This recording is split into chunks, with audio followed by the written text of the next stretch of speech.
할렐루야. 오늘 이 시간에 같이 우리 은혜받을 말씀입니다. 우리 은혜받을 말씀은 룻기서 1장 우리 1절만 읽겠습니다. 룻기서 1장 1절 말씀 읽고 우리 개요를 정리하겠습니다.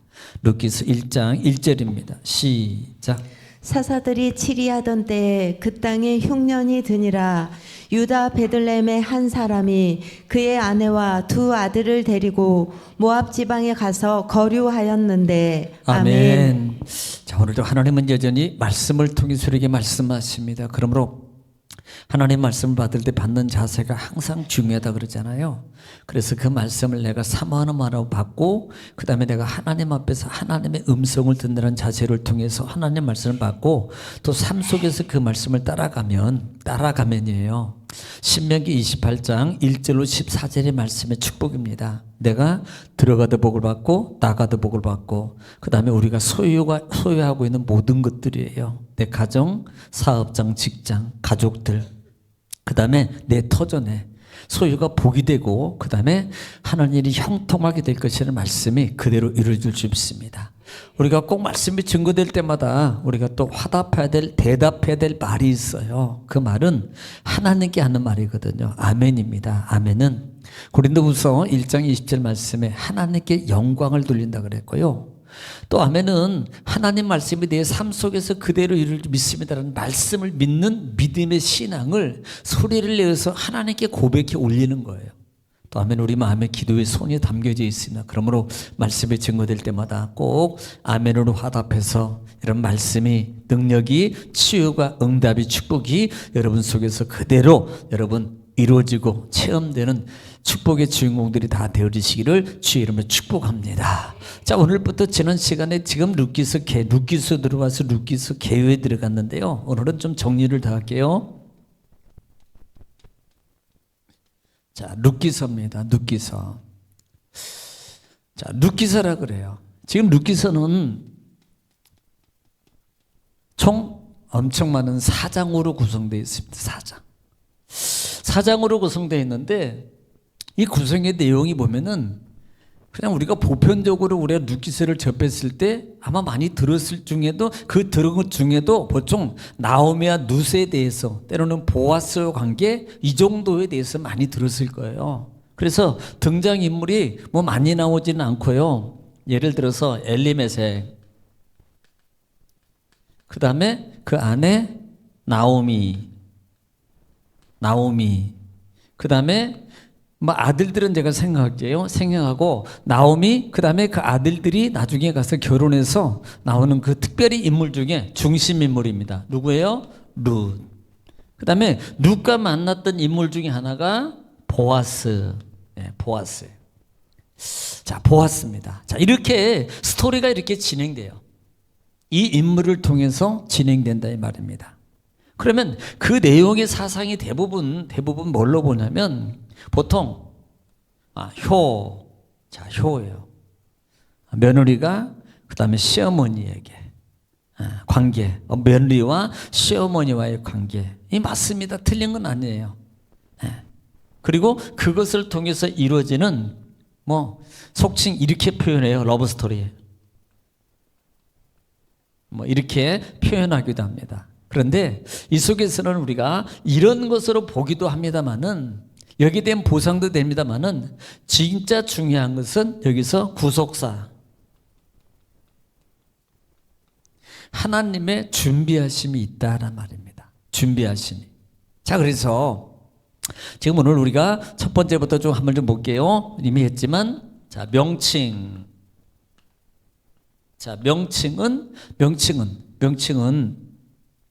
명칭은 우리가 룻기라 그랬어요. 룻기라 그랬습니다. 룻기가 명칭이 이루어진 게 의미가 뭐냐면 히브리 성경이 원래 본 제목이 루트라는 단어를 써요. 루트라는 단어를 씁니다. 70인 여기도 역시 마찬가지예요.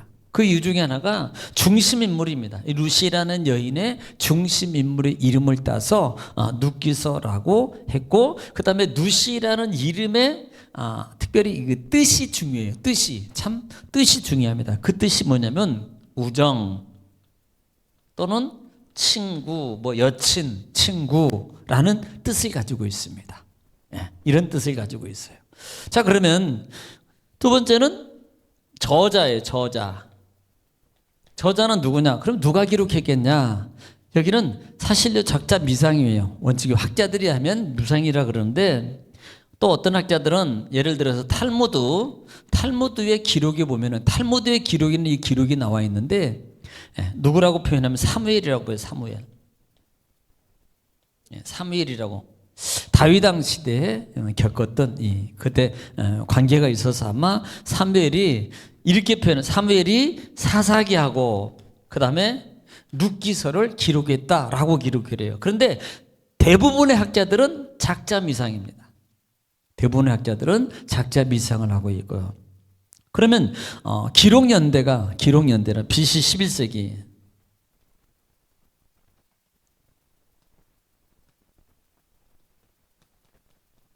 BC 11세기 뭐 이건 뭐 그냥 이렇게 있다고 이런 그냥 알고만 있어요. 뭐 몰라도 돼요. 그다음에 역사적 배경입니다. 자, 역사적 배경.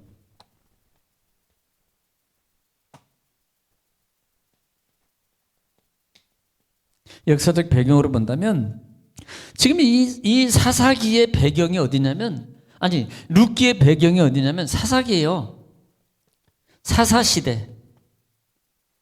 사사시대 중에 끼어 있는 거예요. 이 룻기서가, 이 사사시대. 룻기서 1장 오늘 본장이 읽었던 것처럼 시작이 뭐예요? 사사들이 치리하는 때해라 그랬잖아요. 사사들이 치리하던 때, 이게 배경이에요. 이들의 삶의 배경은. 그러니까 그때 배경을 통해서 보면은요, 실제적으로 사사시대 배경은 어때요? 실제적으로 상당히, 보통 우리가 이 사사기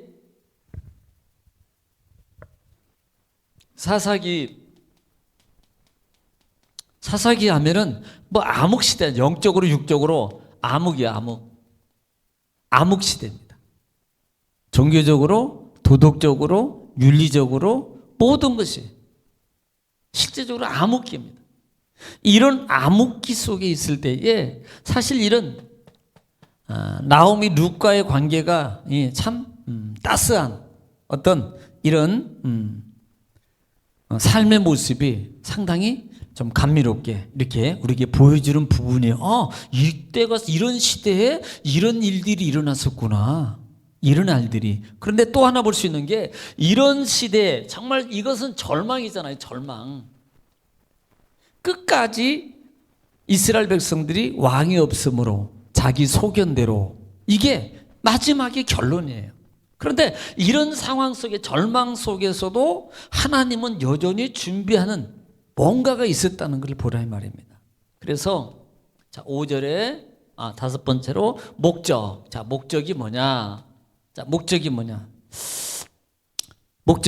이것은 하나님의 이런 사사기의 이런 암흑기 속에서 하나님께서 단체적, 그 다음에 개인적 어떤 삶을 통해서, 이런 삶을 통해서 암흑기지만 계속적으로 하나님은 뭔가를 진행하시는데 뭘 준비하고 계세요? 하나님의 뜻을 진행하고 있다. 진행하고 계심을 봐야 돼요. 하나님께서. 또 하나는 이방인도 하나님의 구원 계획에 참여하는 것을 봐야 됩니다. 이방인 하나님의 구원 계획에 동참시키고 있다는 걸 봐요. 동참. 하나님. 동참하고 있다. 그 다음에 세 번째는 예수님의 계보입니다. 이것이 하나님의 구원 계획이에요. 예수 그리스도의 계보. 예수 그리스도의 계보. 연결되고 있다. 왜? 룻으로 말미암아 태어나는 사람이 있어요. 오벳이라는 사람. 룻의 아들이거든요. 이렇게 들으면 오벳 하면 루스의 아들. 그럼 누구지? 그런데 그렇게 보면 안 되고 이새의 아버지. 이새의 아버지? 그러면 이제 생각이 나는 거야. 그러면 이새의 아버지 생각, 다윗의 아버지가 이새거든요. 이새의 아버지가 오벳이에요. 네, 오벳. 그러니까 예수님의 계보로 지금 연결되고 있다는 것을 보여주고 있다. 특별히 볼 수 있는 거에 고엘이라는 겁니다. 고엘. 기업물을 자라 그래요. 기업물을 자. 보아스를 기업물을 자라고 표현하면서 구속사적 예표로 보여주고 있다. 보여주고 있다. 자, 여섯 번째. 자, 장별 구분입니다. 장별. 장별 구분입니다. 첫 번째로 지금 4장으로 구성되어 있는데요. 첫 번째 볼 수 있는 게 1장 1절로 5절까지는 엘리메섹 가정이 이주하고 이주해. 엘리메섹 가정이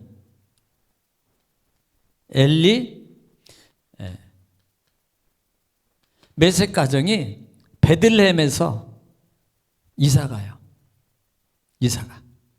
이사가 가지고 결국은 큰 비극을 당합니다.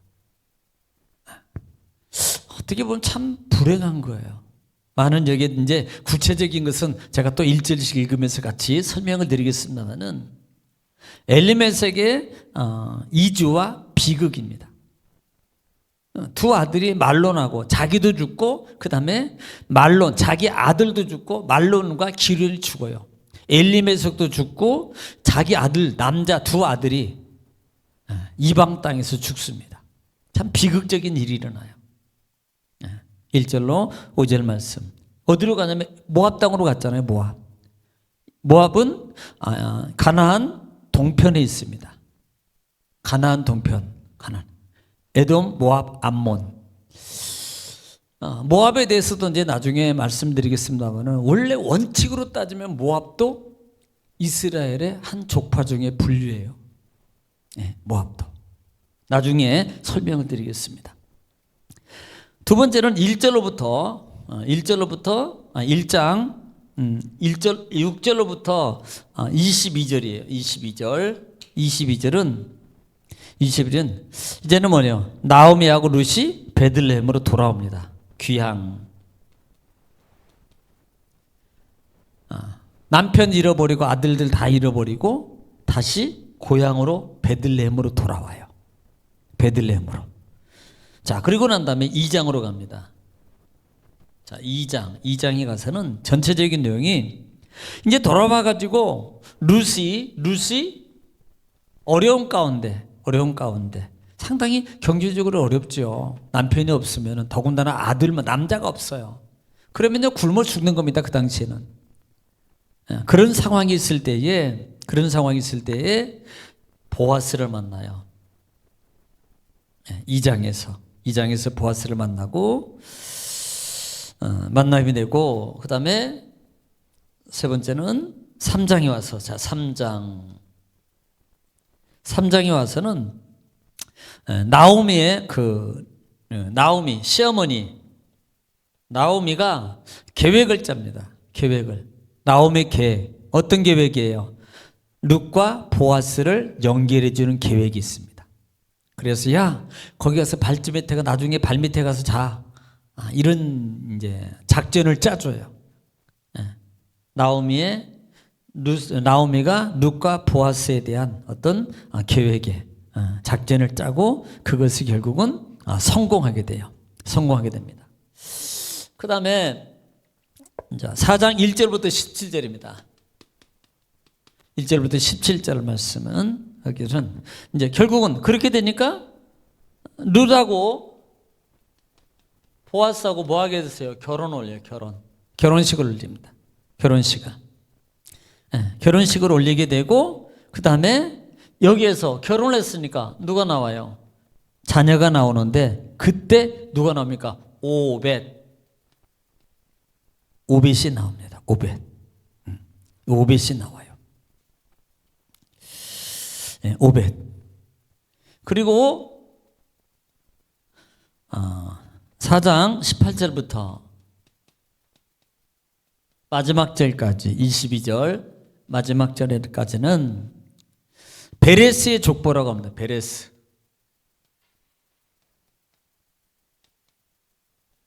베레스의 족보를 통해서 결국은 다윗까지 연결됩니다. 이 베레스가 누구냐면 그 유다의 그 부인 다말 먹은 여자. 다말이에요. 이 다말이 난 유다와 다말 가운데 참 이 다말이 좀 그렇게 하여튼 작전을 짜서 유다를 이렇게 그러게 되고 그다음에 거시기 해가지고 결국은 쌍둥이를 낳는데 그 쌍둥이의 형이 베레스예요. 원래는 이 세라각인데요. 손이 나왔다가 이렇게 다시 이게 이제 그런 관계가 돼요. 이게 또 복잡한 관계. 나중에 보면 재밌어요. 그래서 다말이 유다의 아들입니다. 그래서 베레스가 나오게 되고 베레스를 통해서 예수 그리스도의 조상인 누구로 다윗 왕의 계보가 이렇게 이어진다. 사실 이 룻기서의 중점입니다. 이게 아무것도 아니고 마지막에 딱 끝날 때 오벳을 통해서 그 다음에 이세 그 다음에 다윗 이렇게 가면서 이게 뭐지? 그런데 우리는 여기까지만 보면 아무것도 몰라요. 그런데 나중에 마태복음 1장 1절에 아브라함과 다윗의 예수 그리스도의 계보라라고 말해요. 예수님의 족보 중에 선두로 가장 이름을 붙이는 이름이 다윗입니다. 다윗. 이 다윗의 개념이 뭐냐면 왕. 예수 그리스도의 왕 되십니다. 상징이. 아브라함은 약속입니다. 약속. 자, 그래서 이렇게 이어지고 있다라는 부분이고요. 자, 우리가 이제 룻기서를 보는 관점입니다. 관점을 좀 있어야 돼요. 항상 어떻게 봐야 될 것인가 중요한데요.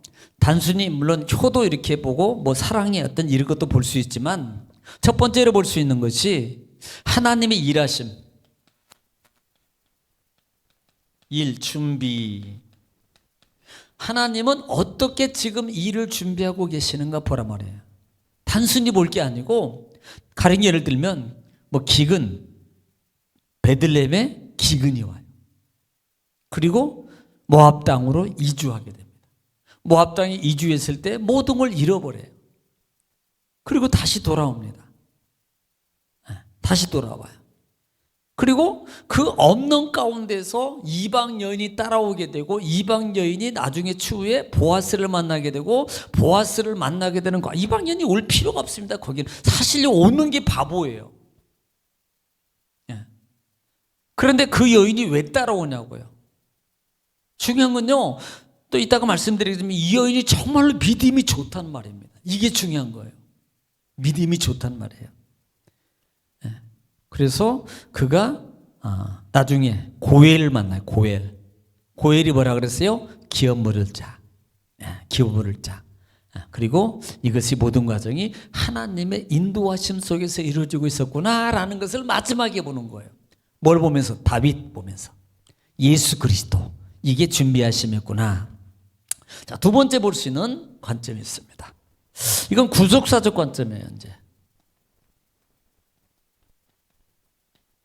자, 관점으로 보는데 엘리메섹에서 그 다음에 아까 얘기했듯이 루스로 가가지고 그 다음에 보아스 오벳 그 다음에 이세 그 다음에 다윗을 낳더라.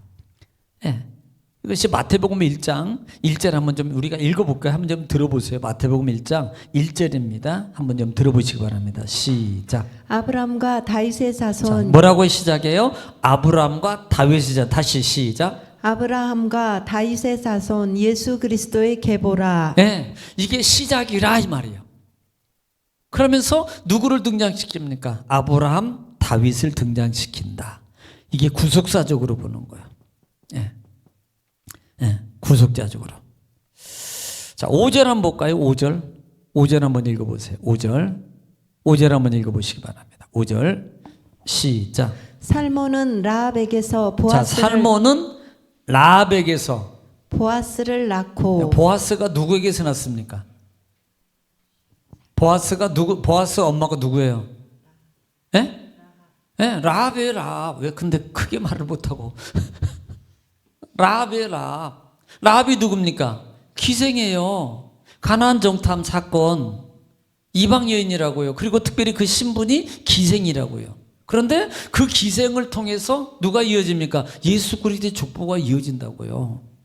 예, 라합을 낳고 그 다음에 보아스를 낳고 예, 보아스를 낳고 보아스는 루색에서 오벳을 낳고 예, 누구를 낳는다 그래요? 보아스는 루색에서 오벳을 낳고 그 다음에 오벳은 이새를 낳고 자, 오벳은 이색을 낳고 6절에 시작. 이새는 다윗 왕을 낳으니라. 예, 이새는 결국 누구를 낳아요? 다윗을 낳으니라. 지금 그 계보 속에 줄줄이 쭉 들어가요. 라합, 룻, 보아스, 그 다음에 오벳, 이새, 다윗이라고 들어간다고요. 다윗. 세 번째로 볼 수 있는 게 관점이 믿음의 효예요. 믿음의. 자, 이건 그냥 효가 아니라 믿음의 효의 보상. 하나님의 은혜 값입니다. 이것을 영적으로 여러 가지를 봅니다. 자, 그런데 믿음의 효예요.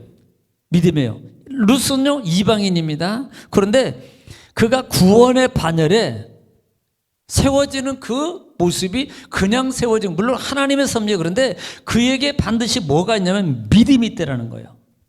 그 믿음을 루키스 1장 보겠습니다. 루키스 1장 16절. 루키스 1장 16절 보세요. 루키스 1장 16절 시작. 룻이 이르되 내게 어머니를 떠나며 어머니를 따르지 말고 돌아가라 강권하지 마옵소서. 자, 지금 베들레헴으로 돌아갈 때 나오미가 이방 여인 누시니까 너 우리 동네 따라와봤자 너는 천덕꾸리 돼. 왜냐면 원래 이스라엘은요 이방 여인을 자기 나라의 동네에 들일 수가 없습니다. 이것은요 불법이에요. 더군다나 남편, 그 다음에 할아버지, 시아버지, 그 다음에 아들이 있었다면 그나마 조금 빽이 있어요. 그런데 그 빽도 이미 다 사라진 상황입니다. 그러니 그 여인의 몸으로 이방인으로 들어간다는 것은요 죽으로 들어가는 건 똑같은 거예요. 예, 있으라고 하는데 어떻게 보는 거예요? 그 다음에 시작. 어머니께서 가시는 곳에 나도 가고. 자, 그때 누시 고백하는데 뭐라고 보면은 어머니 가시는 곳에 나도 가고 그 다음에 어머니께서 머무시는 곳에서 나도 머물겠나이다. 거기까지 나도 머물겠나이다. 그 다음에 중요해요. 시작. 어머니의 백성이 나의 백성이 되고 예, 이제 잘 들어야 돼요. 그 다음에 어머니의 하나님이 나의 하나님이 되시리니. 아멘. 여기에 있는 거예요. 어머니의 하나님이 나의 하나님. 이게 뭐예요? 룻의 믿음입니다. 단순히 그냥 룻은 시어머니 따라가. 그러니까 이 집 귀신이야. 그러니까 이런 개념이 아니고 믿음이에요. 믿음. 그래서 하나님이 글을 쓰는 거예요. 여러분, 라합이요. 우리가 여호수아 강해 때 기생 라합에 대해서 말씀을 드렸잖아요. 그가요 오히려 그 정탐꾼들 많은 사람 믿음이 더 좋았다고 얘기했잖아요. 그가 인정받은 게 그 믿음이라고요. 믿음. 이방인이지만 믿음으로 하나님의 반열에 그가 보상을 받게 되는 거다. 단순히 인간적인 효를 통해서 보상을 받는 게 아니고 믿음의 효를 통해서 그가 하나님의 보상을 받는 거예요. 그가 하나님의 보상을. 우리가 어버이 주일 때 읽었지만 출애굽기 예를 들어서 에베소 6장 3절에도 에베소 6장 3절에도 우리가 한번 읽었던 거니까 들어는 보세요. 또 잊어버렸을 거니까. 에베소 6장 3절입니다. 부모에게 순종하고 공경하고 그리하면 이거든요. 자, 시작. 이로써 내가 잘되고 땅에서 장수하리라. 네, 부모를 공경하면 내가 땅에서, 여러분, 네가 잘되고 땅에서 장수예요. 이게 어디서요? 성경은 분명히 에베소 주 안에서, 자녀들아 주 안에서라는, 이게 믿음을 말하는 겁니다. 믿음이에요, 믿음. 믿음의 효의 보상이에요. 하나님을 잘 믿음으로 섬기면 자동입니다. 영적 관계에 이게 관계성이 있어요. 하나님을 잘 믿음으로 경외하면 내가 땅에서 잘 되고 장수하는 것은 기정사실이에요. 하나님의 약속이라고요. 하나님의 약속. 마지막으로 하나님의 구원 계획은 사람의 생각과 다르다. 자, 고린도전서 1장 27절 또 이사야 55장 8절 보겠습니다만은 먼저 고린도전서 1장 27절 말씀, 고린도전서 1장 27절 말씀 한번 들어보겠습니다. 시작. 그러나 하나님께서 세상의 미련한 것들을 택하사 예. 지혜 있는 자들을 부끄럽게 하려 하시고 예. 세상의 약한 것들을 택하사 강한 것들을 부끄럽게 하려 하시며 자, 28절. 하나님께서 세상의 천한 것들과 멸시받는 것들과 없는 것들을 택하사 있는 것들을 폐하려 하시나니 29절. 이는 아무 육체도 하나님 앞에서 자랑하지 못하게 하려 하심이라. 네, 이사야 나중에 55장 보겠습니다. 지금 이게요 사람의 생각하고 다르다는 겁니다. 예. 아무도 하나님 앞에서 자기를 자랑하지 못하게 만들려는 거예요. 이게 사람의 기준하고 하나님의 기준하고 다르다는 겁니다. 자, 그러면 이사야 55장 8절에서 뭐라고 말하는지 한번 들어보시기 바랍니다. 이사야 55장 8절 말씀이에요. 시작. 이는 내 생각이 너희의 생각과 다르며 자, 이는 내 생각이 너희 생각과 다르며 그 다음에 내 길은 너희의 길과 다름이니라. 내 길은 너희 길과 다르며 예. 여호와의 말씀이니라. 다르단 말입니다. 우리가 생각할 때는 이거 빼야 되고 이것을 이렇게 하면 안 되는 거 아니야? 왜 그렇게 합니까? 이렇게 더 좋은 길이 있는데 좋은 방법이 있는데 왜 그렇게 더럽고 왜 이렇게 약한 것을 통해서 하십니까? 얼마든지 뛰어나고 뭐 생색도 내고 그다음 명성도 있고 얼마나 튀어나고 좀 뭐 광고 효과도 있고 시너지 효과도 있고 이런 것들을 통해서 하시지. 하나님의 구원사의 계획은 우리 생각과 다르다. 가령 예를 들어서 예수님이 마구간에서 태어나요. 다 그것도 목수의 아들이 아니 이왕이면 세계를 지배하는 왕자로 태어났으면 아마 달라지지 않을까요? 많은 사람들이 더 받아들이기가 좋지 않을까? 왜? 권세가 있으니까. 그런데 왜 하필이면 20등급 중에서 18등급에 있는 목수 직업입니다. 그 직업 누가 인정하지도 안 해주는 그 당시에 직업 가지고 있는 그 가정에서 천한 직업이라고 거기서 태어나게 만들어요. 이미 고린도에서 얘기한 것처럼 하나님은 미련한 자를 통해서 지혜 있는 자를 부끄럽게 하시고 약한 자를 택해서 강한 자를 부끄럽게 하셔요. 이게 하나님의 생각과 내 생각과 다르다는 말이에요. 그래서 우리가 눕기세를 보면서 우리가 이제 한 절씩 또 볼 텐데 여러분들이 아마 쉬워요. 눕기서는 단순해서. 그런데 그 속에서 하나님이 어떻게 구원사의 계획을 이루어가고 계시는가라는 부분들을 좀 생각하면서 또 이렇게 보시면 큰 은혜가 될 줄로 믿습니다. 그리고 나서면 하나님 나도 이들도 그렇게 역사 이루신 하나님이라면 나도 가능하구나. 하나님이 나를 통해서 나를 붙드시고 나를 쓰셔서 나에게 역사하셔서 이런 하나님의 축복의 길을 나도 걸어가도록 예비하시고 인도하시고 계시구나 라는 부분을 통해서 힘도 용기도 얻으시고 더 나아가서는 믿음으로 약속의 축복을 받아 누리는 고열의 축복을 누리는 여러분 되시기를 주의 이름으로 축복합니다. 기도하겠습니다.